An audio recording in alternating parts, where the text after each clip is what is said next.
സമയമില്ല. പറഞ്ഞാൽ തീരാത്തത്ര ഒരുപാട് കുഴപ്പങ്ങളുണ്ട്. ഒരൊറ്റ കുഴപ്പം ഞാൻ പറയുന്നില്ല, നമ്മുടെ പ്രിയപ്പെട്ട മുജാഹിദ് ബാലുശ്ശേരി പറയട്ടെ. തബ്ലീഗിന്റെ കുഴപ്പം എന്താണെന്ന്? ഇത് തബ്ലീഗ് ജമാഅത്തിന്റെ ഖുർആൻ പരിഭാഷയാണ്. ഇതെന്തിനാ പരിചയപ്പെടുത്തുക അറിയോ? ഏറ്റവും സോഫ്റ്റ് ആയിട്ട് മുസ്ലിങ്ങളോട് പെരുമാറുന്ന ആളുകൾ എന്നാണ് തബ്ലീഗ് ജമാഅത്തിനെ കുറിച്ചുള്ള വെപ്പ്. ഒന്നിനെ എതിർക്കാറില്ല, ഷോപ്പിംഗ് ആണ്, അവരെ പോലെയാകണം, ഒരു പ്രശ്നവും ഇല്ല എന്നൊക്കെയാണ് ആളുകൾ പറയാ. നിങ്ങൾ കേട്ടോളി, ഈ മആരിഫുൽ ഖുർആൻ മൗലാന മുഫ്തി മുഹമ്മദ് ഷഫീ വിവർത്തകൻ എല്ലാവർക്കും അറിയാം. ഹാഫിസ് അബ്ദുൽ കരീം മൗലവി അൽ ഖാസിമിയാണ് ഇതിന്റെ പരിഭാഷ നിർവഹിച്ചത്. ഇത് തബ്ലീഗ് ജമാഅത്ത് വിതരണം ചെയ്യുന്നതാണ്. ഈ പരിഭാഷയിൽ ഈ ആയത്തിറങ്ങിയ സമയത്ത് ഈ ആയത്തിന്റെ പശ്ചാത്തലം വിശദീകരിക്കവേ മൗലാന ഈ കാര്യത്തിൽ ഒരു അടിവരയിട്ടിട്ട് കേട്ടോളൂ. ഓരോ കാര്യങ്ങൾ പറഞ്ഞിട്ട് ഒരു ഭാഗം മാത്രം വായിച്ച് കളിപ്പിച്ചുതരാം. 147 പേജ് കേട്ടോളൂ. ഇത് പരിഭാഷയാണ്, എല്ലാവരും അവലംബിക്കുന്ന വ്യാഖ്യാനവും പരിഭാഷയും. ഈ ഖുർആനിന്റെ തഫ്സീറുൽ മആരിഫുൽ ഖുർആൻ എന്നാണ് ഇതിന്റെ പേര്. ഇതിൽ കേട്ടോളി, യേശുക്രിസ്തുവിന്റെ ജന്മദിനത്തെ ക്രൈസ്തവർ അവരുടെ പെരുന്നാൾ ദിനമായി കൊണ്ടാടി. ഇത് മുജാഹിദിന്റെ കൃതിയല്ല, നിങ്ങൾ മനസ്സിലാക്കുക. ഓ മുജാഹിദുകളെ ഇതൊക്കെ പറയുള്ളൂ എന്നല്ല, വളരെ ഗൗരവമായി കേട്ടോളി. തബ്ലീഗ് ജമാഅത്ത് സാധാരണ വായി കൈയിട്ടാ കടിക്കാത്തവരാണ്, ചേരന്റെ മാതിരിയാണ് എന്നൊക്കെയാ, ഒരു വിശല്ല, മറ്റൊരു രാജവമ്പാലയാണെന്നൊക്കെയാണ് ആലങ്കാരികമായിട്ട് പറയാ. കേട്ടോളി നിങ്ങള്, യേശുക്രിസ്തുവിന്റെ ജന്മദിനത്തെ ക്രൈസ്തവർ അവരുടെ പെരുന്നാൾ ദിനമായി കൊണ്ടാടി. അതിനെ മാതൃകയാക്കി റസൂലുള്ളാഹി സ്വല്ലല്ലാഹി അലൈഹി വസല്ലമയുടെ ജന്മദിനം നബിദിനം എന്ന പേരിൽ ചിലർ ആഘോഷ ദിനമാക്കി. അന്നേ ദിവസം തെരുവുകളിൽ പ്രകടനം നടത്തിയും തെറ്റായ വഴക്കങ്ങൾ സൃഷ്ടിച്ചും അലങ്കാര ബൾബുകൾ ചാർത്തിയും അതൊരു ഇബാദത്തായി കാണാൻ തുടങ്ങി. സഹാബികളുടെയോ താബീങ്ങളുടെയോ ഈ ഉമ്മത്തിലെ മുൻഗാമികളുടെയോ പ്രവൃത്തികളിൽ ഇതിന് യാതൊരു തെളിവും ഇല്ല. തബ്ലീഗ് ജമാഅത്തിൽ എത്ര പേര് നബിദിനത്തിന് പങ്കുള്ളുണ്ട്? എത്ര പേര് ഇതിന് പൈസ കൊടുക്കുന്നുണ്ട്? മിനിമം നിങ്ങളുടെ പരിഭാഷകൾ വായിച്ചൂടെ? തബ്ലീഗിനെ അംഗീകരിക്കുന്ന, അതിനെ സമീപിക്കുന്ന, അതിനെ വെള്ളപൂശുന്ന, അതിനോട് ചേർന്ന് നിൽക്കാൻ ആഗ്രഹിക്കുന്ന, അവര് തർക്കടില്ല എന്ന് പറയുന്ന ആളുകളെ നിങ്ങൾ ഒരു കാര്യം മനസ്സിലാക്കണം. സൂറത്ത് മാഇദയുടെ 5-ാമത്തെ വചനം വിശദീകരിക്കവെയാണ് ഇത് വിശദീകരിച്ചത്. കേട്ടില്ലേ? ഇനി ഞാൻ കൂടുതൽ പറയണോ? ഞങ്ങൾ പറഞ്ഞാലേ കുഴപ്പമുള്ളൂ. തബ്ലീഗിന്റെ പരിഭാഷ എടുത്ത് വായിച്ചിട്ട് മുജാഹിദ് ബാലുശ്ശേരി പറയാണ്, തബ്ലീഗ് ജമാഅത്തിന്റെ ആദർശം ഞങ്ങളുടെ പൊന്നാദർശം തന്നെയാണ്. അതുകൊണ്ടാണ് മക്കളെ 1965 കേരള മുസ്ലിമീങ്ങളുടെ ഔദ്യോഗികമായ, കേരള മുസ്ലിമീങ്ങളുടെ ആധികാരികമായ പണ്ഡിത സംഘടന സമസ്ത കേരള ജംഇയ്യത്തുൽ ഉലമ 1965 ഒക്ടോബർ 16-ാം തീയതി മഹാനായ റഈസുൽ മുഹഖഖീൻ കണ്ണിയത്ത് അഹമ്മദ് കുട്ടി മുസ്ലിയാർ മഹാനവറുകളുടെ അധ്യക്ഷതയിൽ ചേർന്ന സമസ്തയുടെ അതേ തീരുമാനം എന്താണെന്നറിയോ? തബ്ലീഗ് ജമാഅത്ത് ബിദ്അത്തിന്റെ പ്രസ്ഥാനമാ. തബ്ലീഗ് ജമാഅത്തുമായി പൊതുജനങ്ങൾ വിട്ടുനിൽക്കണമെന്ന് കാന്തപുരമെന്ന് സമസ്തയുടെ സെക്രട്ടറിയല്ല, കാന്തപുരമെന്ന് സമസ്തയിലുണ്ടോ?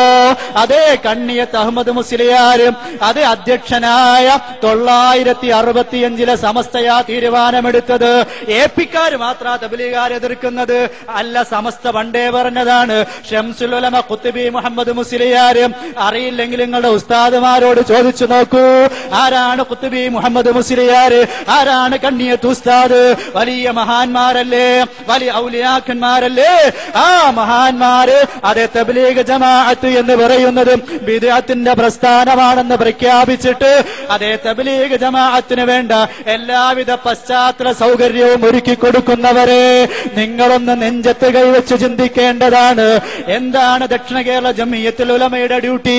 സമസ്ത കേരള ജംഇയ്യത്തുൽ ഉലമ അത് വടക്കൻ കേരളത്തിൽ മാത്രമായി ഒതുങ്ങിയപ്പോ തെക്കൻ കേരളത്തിലെ ആലിമീങ്ങൾ ചെന്ന് സമസ്തക്കാരോട് പറഞ്ഞു, ഈ തെക്കൻ കേരളത്തിലേക്ക് സുന്നത്ത് ജമാഅത്തിന്റെ പ്രചരണത്തിന് വേണ്ടി നിങ്ങൾക്ക് എത്താൻ കഴിയുന്നില്ല, അതുകൊണ്ട് ഞങ്ങൾ ഇവിടെ പ്രവർത്തിച്ചു കൊള്ളാം, നിങ്ങളുടെ ആശീർവാദം തരണമെന്ന് പറഞ്ഞപ്പോ സമസ്തയുടെ ആശീർവാദത്തോടെ ദക്ഷിണ കേരള ജംഇയ്യത്തുൽ ഉലമ രൂപീകരിച്ചത് സുന്നത്ത് ജമാഅത്തിന്റെ നിലനിൽപ്പിന് വേണ്ടിയാണ്, സുന്നത്ത് ജമാഅത്തിന്റെ പ്രചരണത്തിന് വേണ്ടിയാണ്.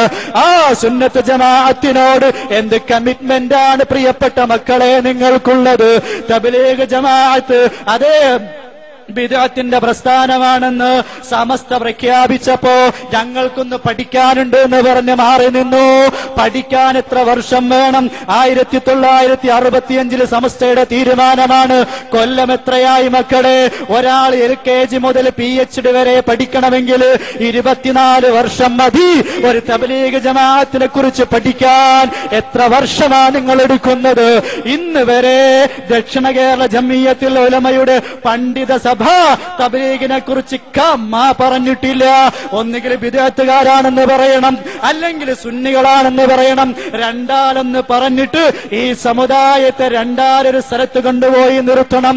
ദക്ഷിണ കേരള ജംഇയ്യത്തുൽ ഉലമയോട് ഞങ്ങൾക്ക് ആദരവുണ്ട്. എന്താണ്? തബ്ലീഗ് ജമാഅത്തിന്റെ അതിപ്രസരം നടന്നുകൊണ്ടിരിക്കുകയാണ്. ആരാണ് ഇവർക്ക് വളം വെച്ചു കൊടുക്കുന്നത്? ആരാണ് ഇവർക്ക് വേണ്ട പശ്ചാത്തല സൗകര്യം ഒരുക്കി കൊടുക്കുന്നത്? ഒന്നുകിൽ പറയണം ബിദ്അത്തുകാരാണ്, അല്ലെങ്കിൽ പറയണം സുന്നികളാണ്. നമുക്ക് ഒരുമിച്ച് പ്രവർത്തിച്ചുകൂടെ? ഇവിടെ ദക്ഷിണയും സുന്നിയും കൂടി ഒരുമിച്ച് നിന്നാൽ ഏതെങ്കിലും ബിദ്അത്തുകാരനെ വിത്ത് മുളപ്പിക്കാൻ കഴിയോ? ഇവിടെ സുന്നിയാണെങ്കിൽ സുന്നിയായി ജീവിക്കണം, അല്ലെങ്കിൽ ബിദ്അത്തുകാരായി പിന്നോട്ട് പോകണം. ഇത് ഞാൻ ആക്ഷേപിക്കുകയല്ല, വേദന കൊണ്ട് പറയുകയാണ്. തബ്ലീഗ് ജമാഅത്തിന്റെ സമ്മേളനത്തിന് സൗകര്യമൊരുക്കി കൊടുക്കാൻ ഏത് കിതാബിലാ തെളിവ് കണ്ടത്? പറഞ്ഞത് മഹദിയായ ആയിഷ ബീവി റളിയല്ലാഹു അൻഹാ അവിടത്തിന്റെ ഹദീസ് ഉദ്ധരിക്കുകയാണ്. മൻ വഖറ സാഹിബ ബിദ്അത്തിൻ ഫഖദ് ആന അലാ ഹദ്മി ദീനിൽ ഇസ്ലാം. ഒരാൾ ബിദ്അത്തുകാരനെ ആദരിച്ചാൽ, ബിദ്അത്തുകാരനെ ബഹുമാനിച്ചാൽ അവൻ ഇസ്ലാമിനെ പൊളിക്കാൻ സഹായിച്ചവനായി എന്ന് സയ്യിദത്തുന ആയിഷ റളിയല്ലാഹു അൻഹ പ്രഖ്യാപിച്ചത് അൽ ജാമിഉൽ അഹ്കാമിൽ ഖുർആനിൽ രേഖപ്പെടുത്തിയിട്ടുണ്ട്. ഇമാം തബറാനി അവിടുത്തെ അൽ മുഅ്ജമുൽ ഔസത്തിൽ രേഖപ്പെടുത്തിയിട്ടുണ്ട്. ഇമാം ബൈഹഖി തങ്ങൾ ശുഅബുൽ ഈമാൻ രേഖപ്പെടുത്തിയിട്ടുണ്ട്. ഒരുപാട് പണ്ഡിതന്മാർ രേഖപ്പെടുത്തിയിട്ടുണ്ട്. ബിദ്അത്തുകാരനോടുള്ള സമീപനം എന്തായിരിക്കണമെന്ന് സർവ്വ പണ്ഡിതന്മാരും രേഖപ്പെടുത്തി. ഇമാം നവവി റഹ്മത്തുള്ളാഹി അലൈഹി അവിടത്തിന്റെ അദ്കാർ രേഖപ്പെടുത്തുന്നത് കാണാം.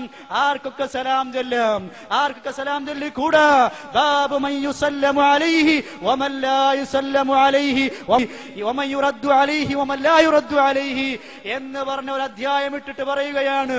വഅമ്മൽ മുബ്തദിഉ, ഒരു മുബ്തദിഅ വമൻ ഇഖ്തറഫ ദംബൻ അദീമാ, ഒരു വൻ ദോഷം ചെയ്തയാള് അയാൾ തൗബ ചെയ്തു മടങ്ങിയിട്ടുമില്ല.